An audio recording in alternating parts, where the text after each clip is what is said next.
नमस्कार दोस्तों, एक बार फिर आपके बीच में आपका मित्र सुनील नेगी। इस बार भी हम बात उत्तराखंड को लेकर करेंगे। साथियों, इस बार जैसा कि आप देख ही रहे हैं, जैसे जैसे चुनाव नज़दीक आ रहे हैं, अब तो लगभग बहुत ही नज़दीक आ गए हैं। अब कोड ऑफ कंडक्ट भी लागू होने जा रहा है और इस बहाने सरकार ने एक सत्र भी 29 को घोषणा कर दी है नवंबर को। विंटर सेशन एक दिन का है शायद गैरसैंण में, और बहुत सारे वायदे किए जा रहे हैं। लेकिन जो सबसे बड़ा धमाका इस बार हुआ है वो ये हुआ है कि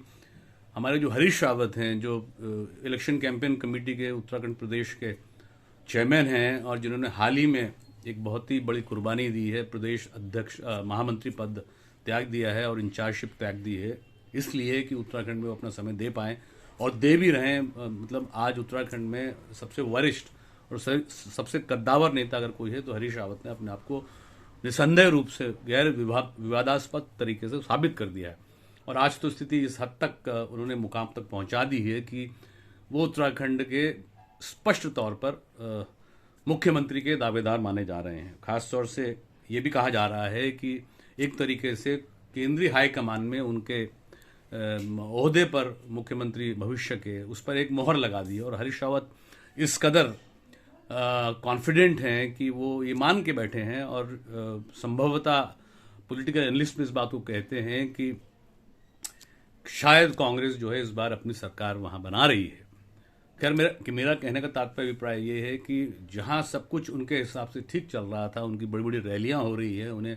बेतहाशा जनता का समर्थन मिल रहा है, बावजूद इसके कि वो विभिन्न प्रकार के विवादों में घिरे रहते हैं,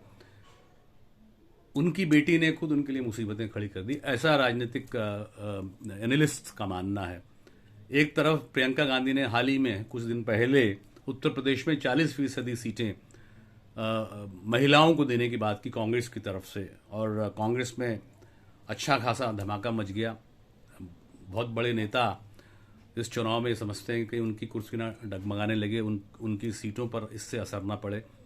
खैर, तो वक्त ही बताएगा कि ऐसा फैसला होता है या नहीं। लेकिन उत्तराखंड में एक नया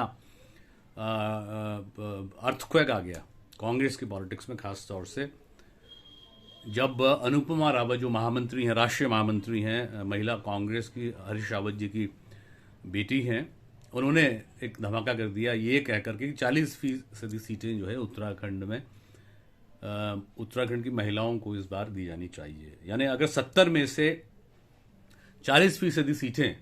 महिलाओं को उत्तराखंड में दे दी गई तो निश्चित तौर पर 70 में से 28 सीटें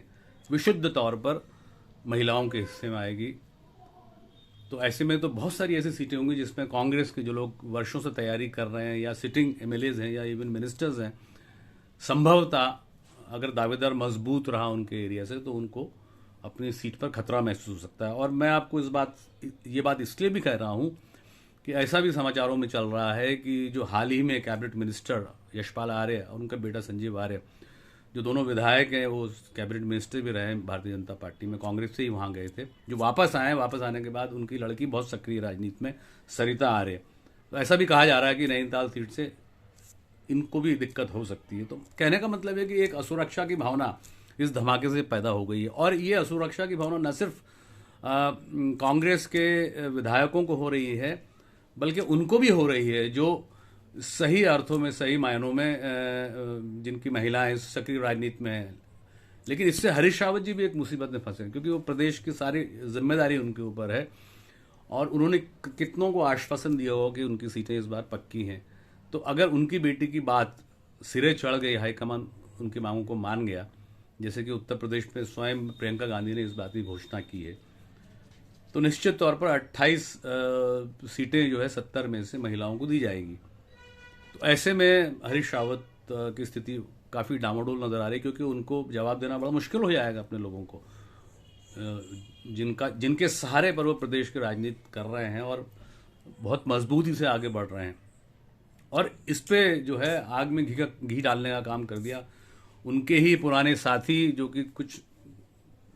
उनसे रूठे भी रहते हैं आजकल, प्रदेश के पूर्व अध्यक्ष और इंडस्ट्रियल जो एडवाइजर थे तिवारी जी के, किशोर उपाध्याय ने तो स्पष्ट तौर पर उनकी बेटी की इस मांग को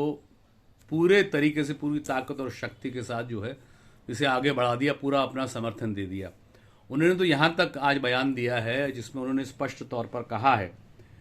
कि एक सार्वजनिक अपील उन्होंने की है श्रीमती प्रियंका गांधी वड्रा से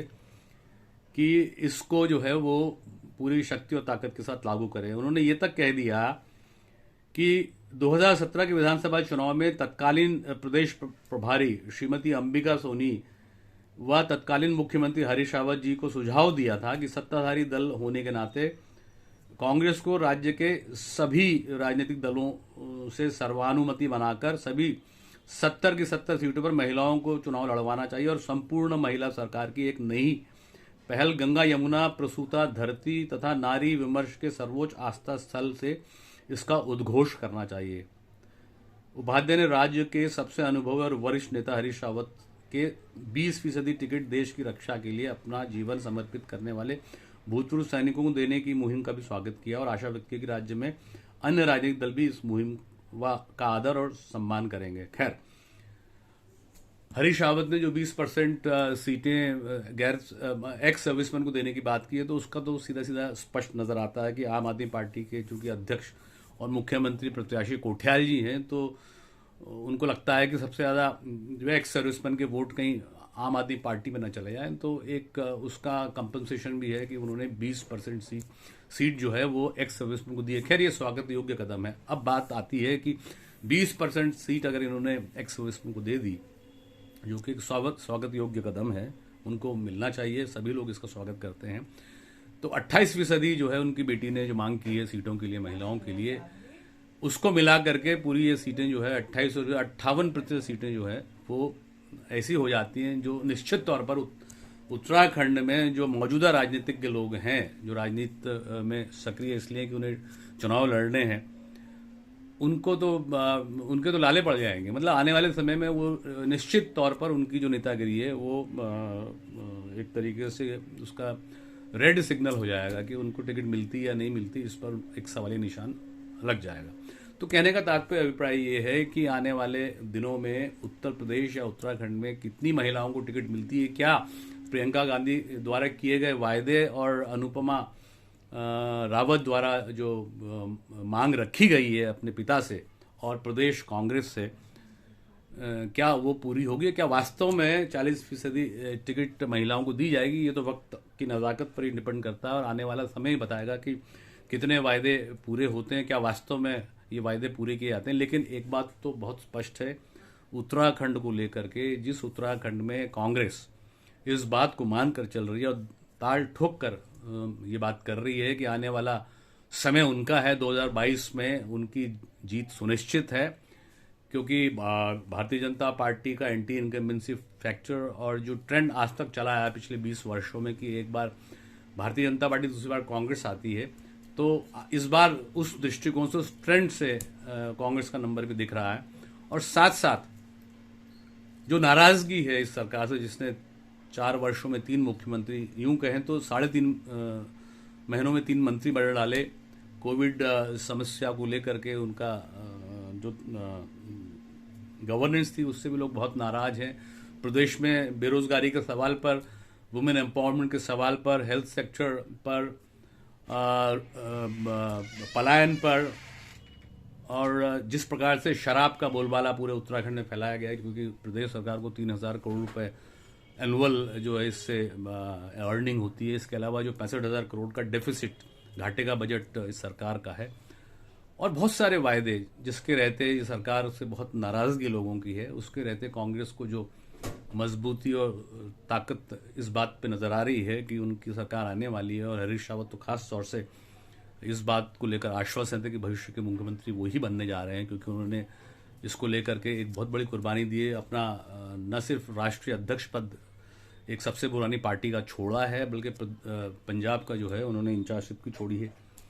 तो कहने का तात्पर्य अभिप्राय ये है कि अनुपमा रावत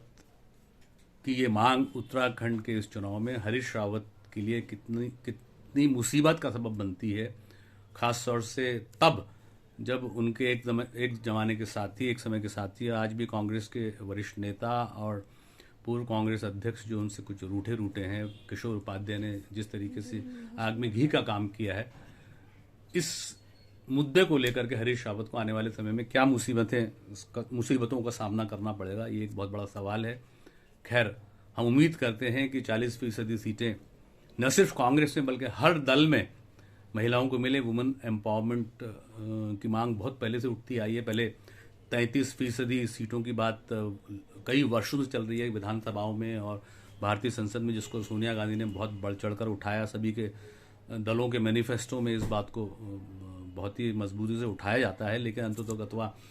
इस पर आज तक काम नहीं हुआ है। लेकिन कांग्रेस ने कम से कम इतना तो किया ही है कि लोकल बॉडीज़ के इलेक्शन में 50% महिलाओं को मौका दिया है। ये सामने सबके है और आज महिलाएं कंधे से कंधा मिला करके ग्राउंड लेवल पे डिसेंट्रलाइज स्तर पर, प्रधानों के पद पर, पंचायत पद पर, नगर पालिका वगैरह वगैरह पर काम कर रही हैं। खैर, मेरा कहने का तात्पर्य अभिप्राय ये है कि हम तो ये चाहते हैं कि न सिर्फ प्रियंका गांधी, न सिर्फ अनुपमा रावत, बल्कि हरीश रावत इसको मांग को लागू करें और सभी दल इस मांग को लागू करें, क्योंकि वुमेन एम्पावरमेंट का सवाल जो है सबसे बड़ा सवाल है। आधी आबादी को सशक्त करने का सवाल का सभी स्वागत करेंगे। मैं सिर्फ इतना कहना चाहता हूं कि देखना ये होगा कि आने वाले इस चुनाव से पहले क्या वास्तव में उत्तर प्रदेश में और उत्तराखंड में प्रियंका गांधी की मांग और अनुपमा रावत की मांग पूरी की जाएंगी। क्या 40% सीटें वास्तव में महिलाओं को दी जाएगी इन चुनाव में, ये एक बहुत बड़ा सवालिया निशान है। इसके अलावा बहुत सारे वायदे हुए हैं। गैरसन के सवाल पे बड़ी बड़ी बातें हो रही हैं, एक दूसरे का कटाक्ष चल रहा है। भू कानून की मांग बहुत जोर शोर से उठ रही है, उस पर कोई बात नहीं हो रही है। ये सरकार वायदे ज़रूर कर रही है, सब्ज़ बाग भी दिखा रही है, उन्होंने एक स्टीयरिंग कमेटी बना दी है, राय ली जा रही है, लेकिन जो कोड ऑफ कंडक्ट लागू होने वाला है, सैकड़ों वायदे किए जा रहे हैं, इम्प्लीमेंट कब होंगे इस पर भी सवालिया निशान है। अभी अल्मोड़ा मेडिकल कॉलेज में 16,000 जो नीट के जो MBBS के कोर्स में दाखिला हासिल करने के लिए संघर्ष कर रहे हैं फ्यूचर डॉक्टर्स जो उत्तराखंड की सेवा करना चाहते हैं, वो भी संघर्ष रहते हैं। मुख्यमंत्री जी को कई पत्र लिख दिए हैं, कई ट्वीट्स रिट्वीट्स हो रहे हैं, लेकिन उस पर कोई जवाब आज तक नहीं मिल रहा है। तो मेरा कहने का तात्पर्य ये और अभिप्राय ये है कि चुनाव में अगर इन दलों को जीतना है तो जो वायदे जनता से किए हैं उसे पूरा करें। समय बहुत कम है, ऐसा ना हो कि उन्हें अंततोगत्वा पछताना पड़े। जय हिंद, जय भारत, जय उत्तराखंड। मैं सुनील नेगी आपसे विदा लेता हूँ इस उम्मीद और इस अपेक्षा के साथ कि आप मेरे चैनल तफरी सुनील नेगी को सब्सक्राइब करेंगे, कमेंट करेंगे, बेल दबाएंगे और अपना आशीर्वाद हमेशा देते रहेंगे। जय हिंद, जय भारत अगेन।